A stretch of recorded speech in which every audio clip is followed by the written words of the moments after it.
Depay assina com o Corinthians, tá? Vão ser aí cerca de 3 milhões de reais por mês, podendo ainda chegar a quase 4, se ele atingir metas, tá? O Depay. Ou seja, é disparado o maior salário hoje do futebol brasileiro. Depay vai ser apresentado na Arena Corinthians nessa quarta-feira, antes do jogo contra o Juventude. Mauro César Pereira, Depay é apresentado. Depay já tirou foto com a camisa do Corinthians, né? Foi titular na Holanda, semifinalista da Euro. E aí, Mauro, a pergunta que eu te faço o Depay é um jogador para o torcedor corintiano? Pronto, não tava sem otimismo total aí na Copa do Brasil. Vou passar a se classificar, claro, porque ele não vai chegar jogando. Tava sem otimismo na Sul-Americana. Opa, esse cara deixa num outro patamar. Vai tirar a gente da zona do rebaixamento. É um jogador para isso, Mauro? Para sozinho mudar o Corinthians de patamar? O Memphis Depay? Ele não vai jogar a Copa do Brasil, né? Não foi inscrito. Não houve tempo, aliás, era praticamente impossível. Ontem ficou, está correndo contra o tempo o Corinthians, mas como? Tem que ter visto de trabalho, tem toda a burocracia. Era impossível conseguir inscrevê-lo a tempo. Então, acho que até já venderam aí, algumas pessoas, uma mentira, aí, uma falsa ilusão para o torcedor corintiano. Ele pode jogar Sul-Americana e pode jogar o Campeonato Brasileiro. No Brasileiro, a luta é para não cair. Então, ele pode ajudar o time a não cair e chegar na próxima Sul-Americana, de repente, Libertadores é bem mais difícil, seria um grande feito. E na Sul-Americana, claro, ele pode ajudar o time a avançar, o mata-mata, e chegar, quem sabe, até a decisão, o título aí, o tempo vai dizer. Mas não basta também só o Depay, né? Depende do funcionamento da equipe, depende de como o time vai jogar, depende do Ramon Dias, que faz um trabalho bem aquém, eu diria, né? Que pese ter vencido o último jogo contra o Flamengo, é uma equipe que está bem aquém. Acho que dá para fazer mais com o time do Corinthians e agora com esse jogador mais ainda. Mas não é que o Depay vai chegar e tudo vai se transformar em ouro, não é assim também que funciona. Aliás, há uma grande questão também que é a parte física do jogador. Vamos ver como é que ele vai reagir aqui no Brasil, porque ele teve muitos problemas de lesões na temporada passada, ficou fora 146 dias, o que é muita coisa, né? Então vamos ver se ele vai estar mais inteiro dessa vez.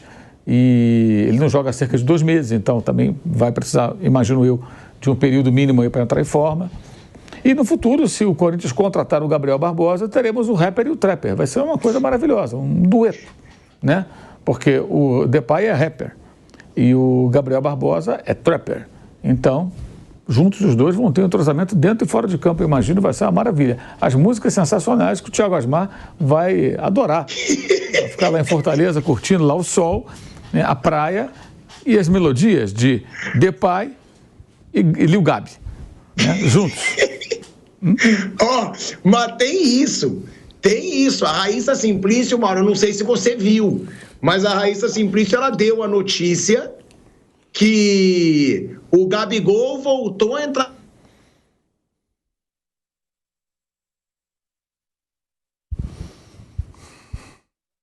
Vamos lá. Mauro, ele ia falar da notícia que o Gabigol voltou a entrar na mira do Corinthians, né? Do Corinthians, né? É isso que o Pilhado ia falar aí sobre Gabigol no Corinthians. Você tem alguma informação sobre isso? A informação da Raíssa do Gabigol possivelmente interessar ao Corinthians no próximo ano, Mauro? Não, eu não sei nada disso não, mas eu aprendi uma coisa no final de semana. Eu nunca mais vou subestimar a capacidade dos dirigentes de serem absolutamente inconsequentes contratando jogadores caros, sem ter dinheiro e com muitas dívidas. De clube nenhum. Porque na semana passada eu pensei, não, isso pode ser piada, não é possível que os caras vão fazer. Fizeram. Você disse que o Depay não é pro bico do Corinthians. Óbvio que não é pro bico do Corinthians. Com essa dívida toda, não é jogador para o Corinthians contratar, mas os caras falam lá e contratam. Não importa se tem dívida, se não pagaram outros jogadores, eles não querem saber. Então eu não duvido de nada, né? Não duvido de nada. O Gabriel vai estar livre no começo do ano que vem, isso aí está bem claro. Nenhum dos candidatos à eleição do Flamengo demonstra interesse em permanecer com ele. Na situação já está bem claro o que aconteceu, já deixaram ali, né? Tipo, toma aí, quer renovar, não quer, tchau. E os outros também, nenhum deles manifesta interesse em mantê-lo, pelo contrário. Até você conversando em off com algumas pessoas que estão ligadas às campanhas, você percebe claramente que assim, é quase que unânime, todo mundo meio que quer se livrar. Tipo, um jogador caro, não dá retorno, um monte de problema e tal, já rendeu o que tinha que render, siga seu caminho e seja feliz. Então ele vai para algum lugar. E qual lugar que ele vai? Vai onde aparecer alguém disposto a pagar ele. Que paga atrasado, cara, fez o contrato, uma hora vai receber. Né?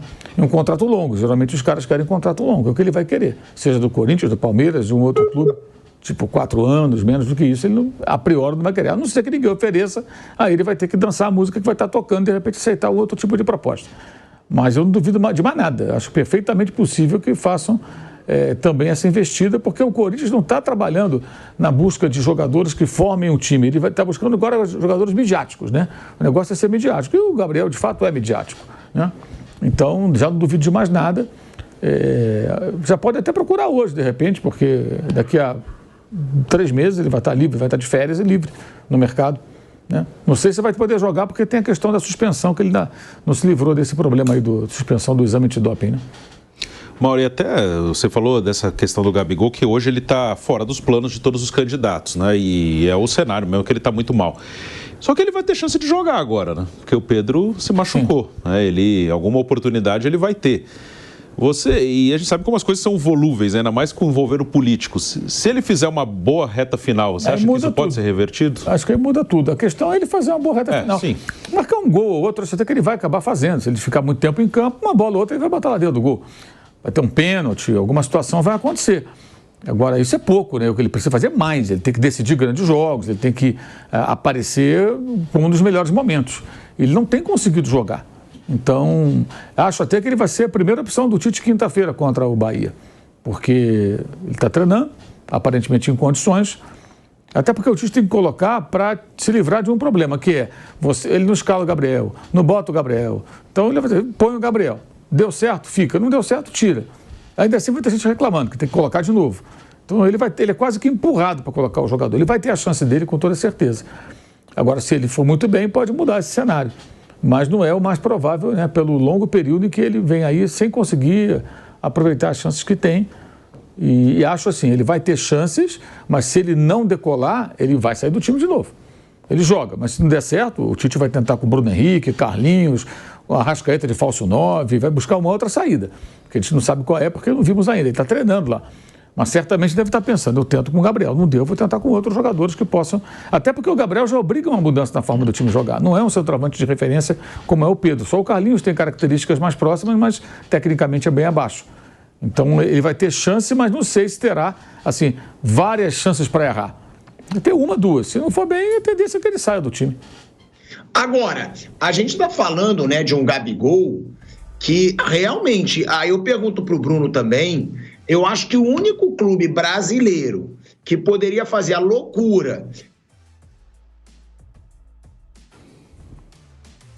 Bom, daqui a pouco o Pilhado volta, e Vanderlei, ele falava sobre, acho que ele falaria do Corinthians, né, que o Gabigol ele é um jogador caro mesmo, né, um jogador que pede alto, ele tem um salário alto no Flamengo, mas ele está em baixa, né? Então, o Corinthians acabou de fazer uma contratação com números altíssimos do Memphis Depay. Né? Eu só queria recuar um pouquinho para falar do possível interesse, retomada de interesse do Flamengo no Gabigol. Porque eu falei, recuando alguns 2, 3 dias sobre esse tema, eu entendo o seguinte, a vida, né? Mas no futebol, o futebol às vezes tem uma mudança brusca de rota.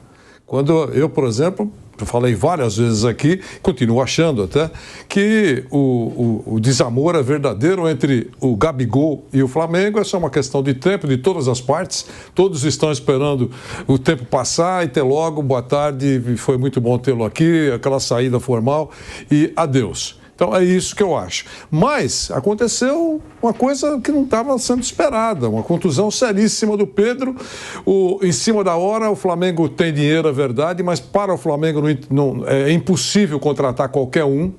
Vamos trazer um outro centroavante? É impossível, tem que ser um cara que todo mundo não aprova integralmente, mas a maioria, poxa, sacou muito bem o Flamengo. E isso não está fácil de acontecer nas últimas horas e nos últimos tempos. E está lá o Gabigol. Para ele é importante, ele estava esquecido. Eu imagino que, talvez não abertamente, mas alguém do Flamengo deve ter pensado, se esse cara pudesse jogar, as coisas podem até mudar.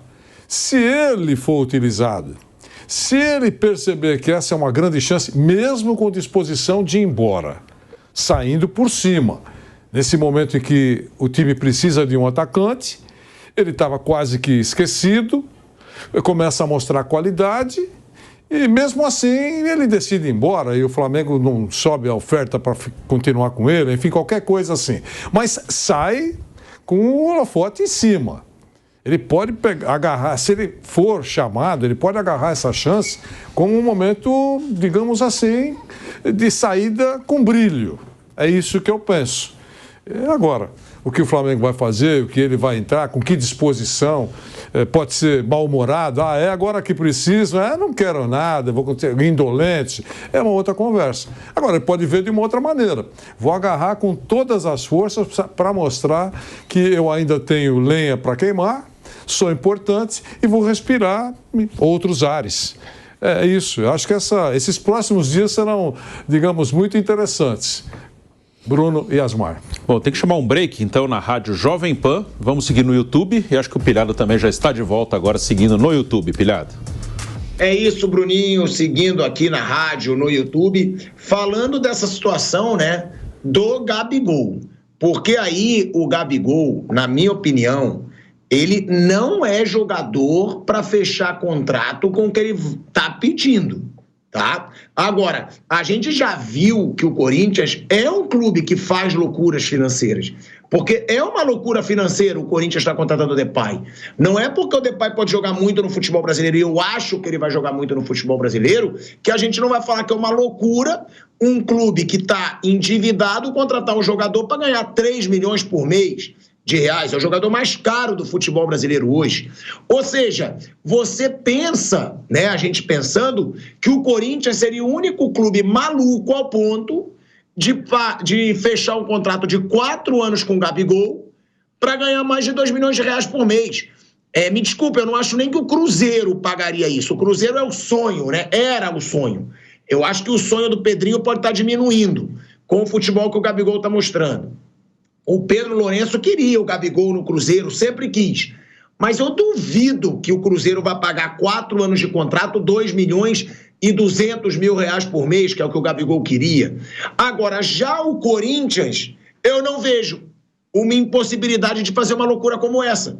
A gente está falando de um clube que está devendo a alguns outros clubes, está devendo o Mateuzinho para o Flamengo, está devendo o Ranieri para o Cuiabá, e que vai pagar 3 milhões de reais por mês para o Depay, por 28 meses. Ou seja, 2 anos e 2 meses de contrato, tendo que pagar esse valor.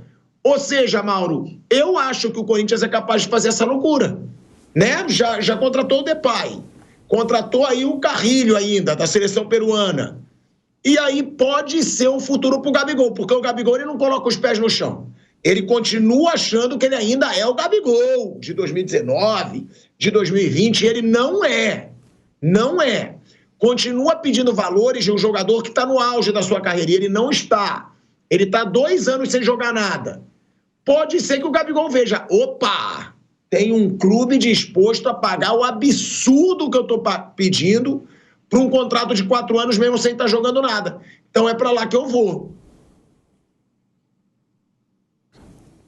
Como falei há pouco, não dá para subestimar a loucura dos dirigentes. Eles podem fazer qualquer negócio. Só que isso vai demorar mais um tempo, né? Agora fica só nessa onda. Alguém fica vazando isso para valorizar o jogador no momento que ele vai voltar a ter oportunidade. É evidente. Quem vaza isso para o repórter? Para valorizar o jogador. E para a gente ficar discutindo sobre isso aqui agora. Agora, antes o Gabriel tem que jogar bola, né? Tem que jogar bola. Agora, se ele continuar jogando nada e alguém quiser pagar ele uma fortuna, o problema é de quem vai pagar. Agora, já que cometem tantas irresponsabilidades financeiras, mais uma, menos uma, não muda nada, né?